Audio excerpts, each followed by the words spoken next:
The gentleman from Illinois is now recognized for 5 minutes. Thank you, Mr. Chairman, and to all the witnesses here today, to Commissioner Slaughter for also being here to observe the proceedings. As usual, so far in this hearing, it looks like my colleagues, the Republican side of this panel, is here to champion corporate interests over workers and consumers. Today, their obedience is making them argue against even reasonable regulation of the AI industry. While not surprising, it's still incredible to see them making these claims with a straight face, given everything that's going on. Let's start with the fact that the Trump administration and its billionaire overlord, Elon Musk, are weaponizing AI to carry out their lawless and unpopular agenda. They're using AI to arbitrarily surveil students, expand the power of DHS and ICE, and gut federal agencies.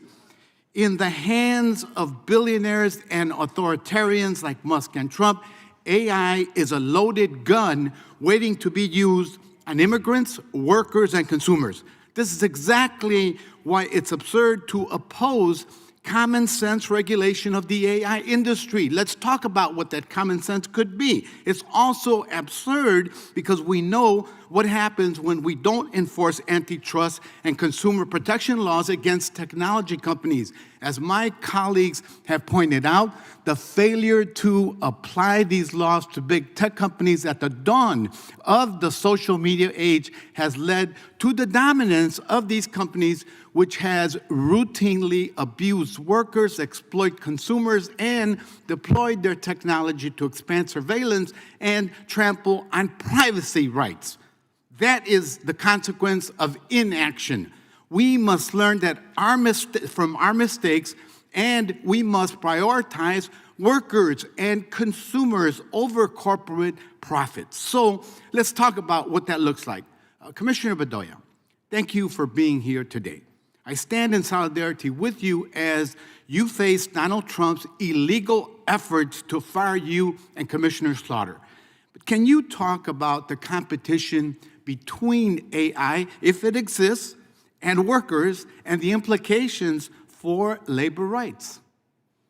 Sure. So, I was down in Biola Battery, Alabama, a couple months ago, and there was a case from Pascagoula, which is right near there, of a call center worker who had a high school diploma, a single mom, and she had been able to take this job and find the middle class. She bought a house, nice neighborhood, great schools.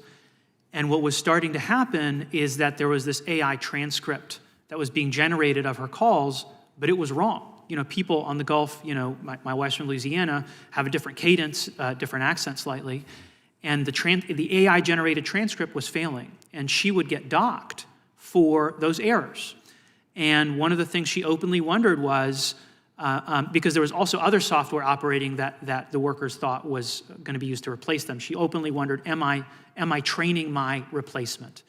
So these are the kinds of folks who may be hurt by these efforts to scan, track, surveil, swallow up all this data about people working really important jobs that might be used to replace them.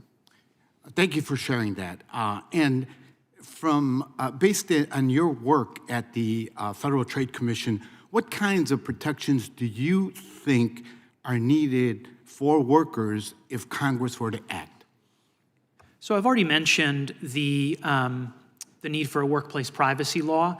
The other thing we urgently need, in my personal view, is some kind of guardrails against automated management.